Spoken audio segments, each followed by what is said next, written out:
Hey folks, in this episode we're going to review the Kubota RTV1100C side by side. Stay tuned. Hi, this is Tim and Joel. Welcome to Midwest Hunting and Outdoors by Two Dumbasses, A podcast about the outdoors, hunting, and being a steward of the land. Welcome to Midwest Hunting and Outdoors by Two Dumbasses. Tim, today we're going to review your side-by-side Kubota. You've had it for quite a while now, so we've been waiting to run it through some tests and get familiar with it, and today's the day we're going to talk about it. Today's the day. So it's a 2022 Kubota RTV X1100C. That's a mouthful there, but so you and I have talked about doing this episode for quite some time, and I just wanted to make sure that he had given ample time to run this machine so that we could give a good review on it. Yep. And I think we're at that point now. Yeah, and you've had it for a year. A year. Yep. I was going to say 6 months, but it's a year already. Yeah. It's probably a year. Yeah, it's a year. Yeah, it was a year. I got it in October of last year. Okay. Awesome. Well, the unique thing about this, I find unique anyway, is let's start with the engine. It's not a gas powered, it's a diesel powered side by side. Yeah, so in this model you can get it with a gas, but I chose to get a diesel. It's a 24.8 horsepower, and I think the reason why that's so important is I guess at 25 horsepower you have to start putting emission controls on it, so they're skidding right underneath. 24.8, huh? 24.8. Gotcha. But it's a Kubota engine. And it's a diesel. It's a total workhorse.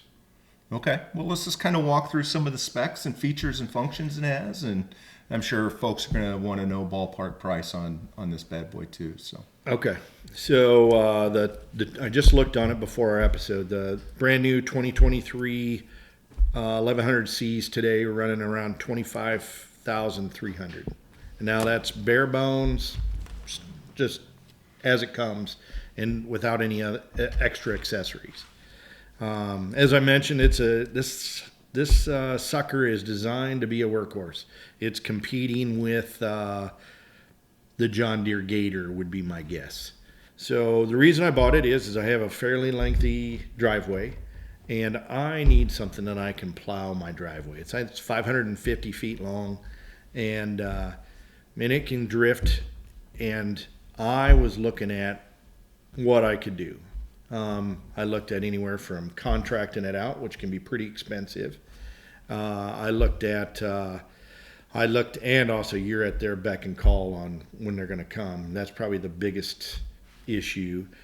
The other piece I was looking at is I have a 2016 Can-Am, so I was going to need something that was going to back that up, because we use them both quite a bit on the farm. And so also when you start to think about snow plowing, there's a lot of secondary market type OEM manufacturers that make plows, snow blowers, etc. And it always feels like you're giving something up by buying something from some other manufacturer. They make it for your ATV. And the thing I like about this Kubota is I could choose what I want, and they made a solution for it. So to me, that was a big thing. So let's just talk about, again, like I said, let's go into a few of the features or the specs. So it's 3 cylinders, 24.8 horsepower.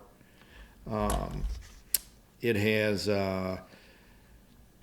tons of options on this. It has a 2-year, 1,000-mile warranty. It's got 4-wheel drive as standard with it. Tow capacity is 1,300 pounds, which is quite a bit more than my other ATV. And the dry weight on these Kubotas are pretty heavy. I want to say it's 2,200 pounds. I just don't have that. I did not write that down, but I'll put that in the description. Very heavy machine. fuel tank of 8 gallons, and it has a payload of 1,600 pounds 1,600 pounds you can put in the bed. the dump bed. Yep. And it has a hydraulic dump bed, Yes. which is, to me, pretty nice. I mean, there's no way you put a couple 100 pounds of stuff back there. There's no way, rock or gravel or whatever, there's no way you're going to lift that bed to dump it without a hydraulic. Yep, that's correct. Nice. It's got a high-low range. It's also got a rear differential lock, just like you'd have on your tractor. So if your tires are starting to spin, you could lock that in. It's got a foot pedal for that, and also a lock. So pretty nice. Again, I'm going to talk about all these specs, then we'll go back to the pros and cons. Lots of add-ons by Kubota. You can get the deluxe hydrostatic controls, which I have that. You have a front quick hitch, which is very nice. You can get a rotary broom. You can get a salt or sand box for it. You can buy a sprayer system, a Kubota sprayer system, which is, another nice little thing. You can get 3 different types of snow blades for it, depending on how much money you want to spend. It's got a rack access cargo kit that you can buy. You can buy a PTO for the front end if you want to do that. I did not do that. And it's all hydrostatic, so it's all connected together, which is a good and a bad thing. We'll talk more about that. But we're going to do a separate review on the plow at a later date. But man, it's sweet. So Simple, easy to put on the snow plow. I can put the snow plow on 10 minutes. Nice. By myself, 10 minutes. Nice. Yeah, we're going to do an episode on that here in the near future. Yeah. And one of the other things I would say on this machine, hard to get. You're going to wait 6 to 8 months to get one of these. Again, it's a workhorse. I think this is if you're a Ford fan, it's the Ford Super Duty truck of ATVs, which is also a diesel, right? So not built for a lot of torque right out, from a quick torqueness perspective. It is really geared low. Top end on it's 25 miles an hour. I think I've gotten 28 going down a hill. But it's really targeted for farmers, hobby farmers, and to some degree hunters, depending on how you're going to use it on the trails. Okay. Now, yours has a cab on it. It does. And is that an option? Is that an option, or did it come with that? So it's standard with the 1100C. Okay. And then with the cab, I know you have heat and air conditioning. Yeah, it's got heating and cooling. All the windows are glass, not plastic. All the doors are steel. I plowed with it last year on a small scale. We didn't get a ton of snow, and I plowed in my shorts.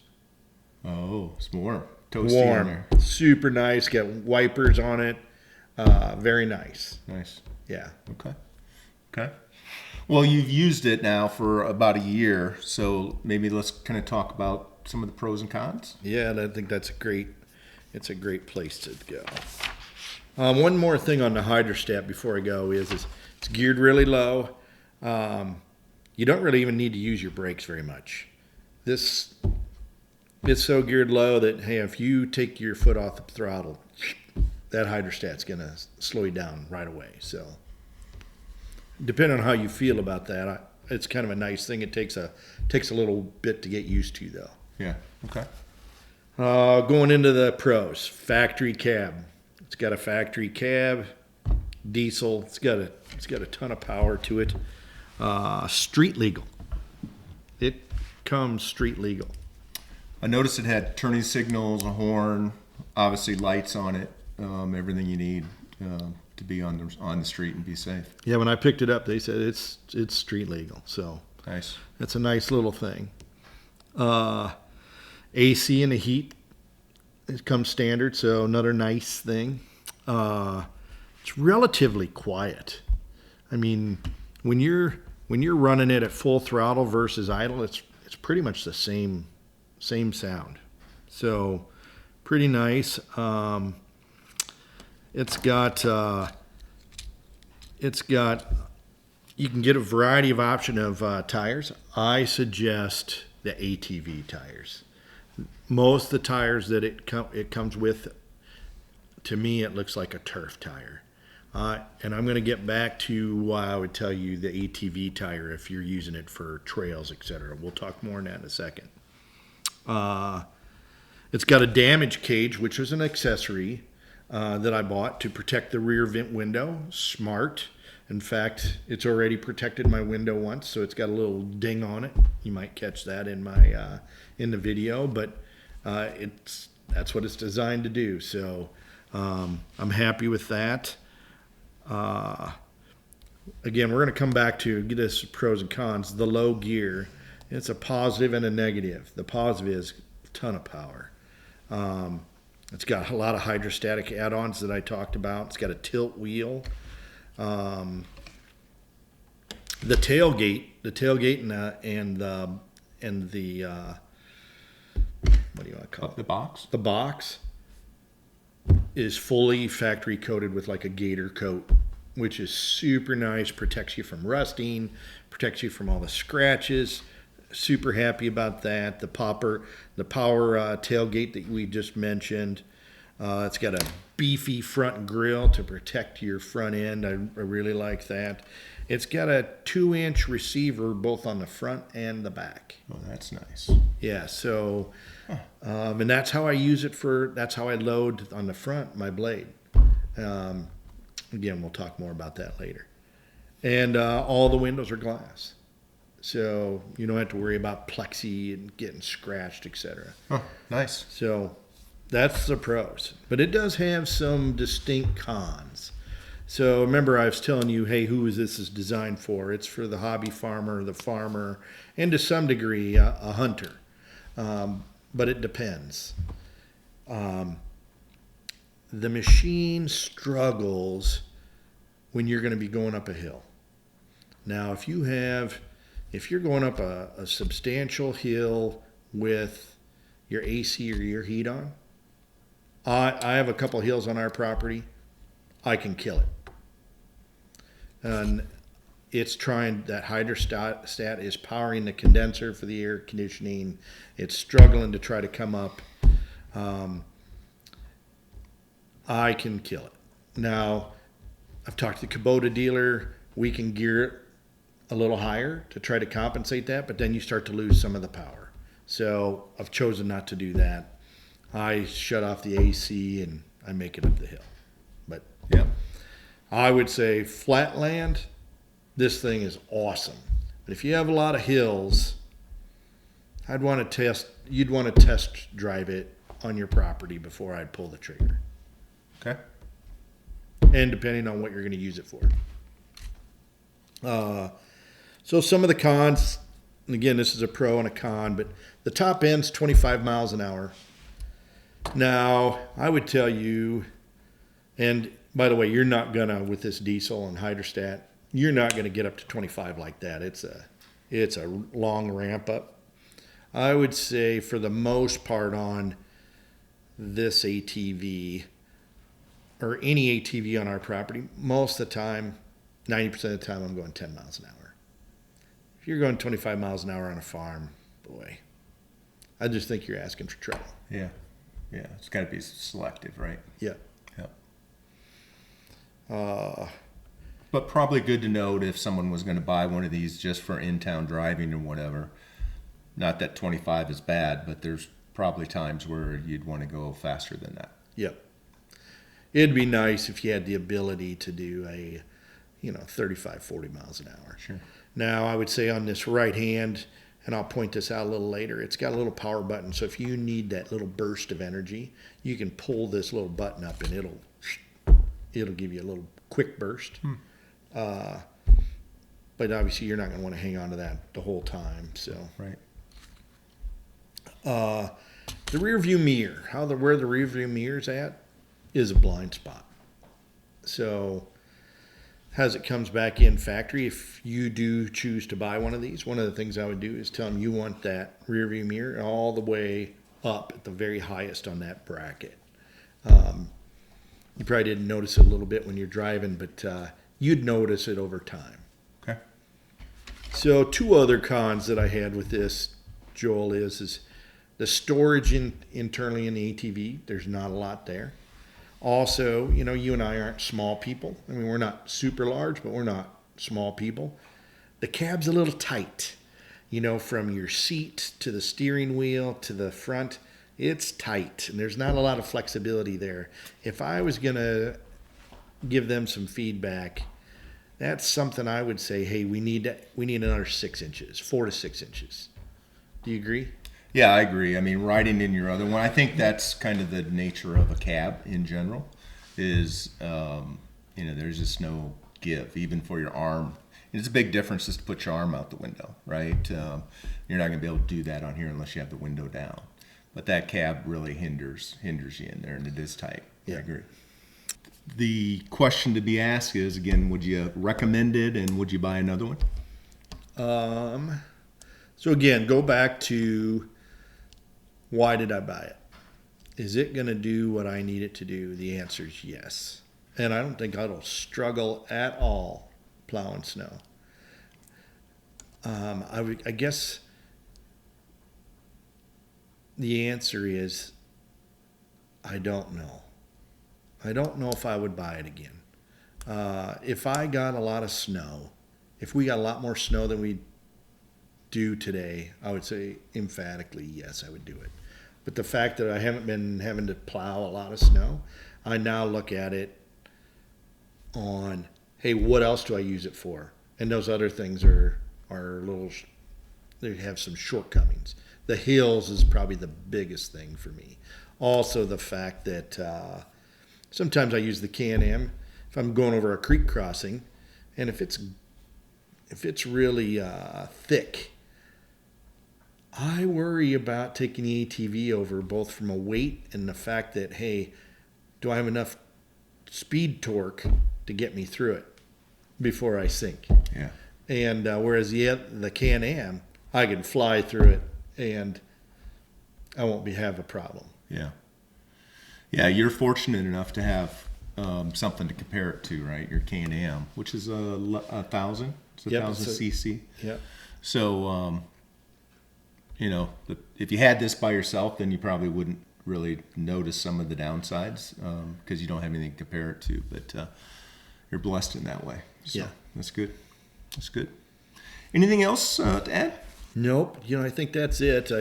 We bought it from Belzer. They were really great with us, and my wife's cousin ended up buying one as well. He's super happy with it, but his ground is flat.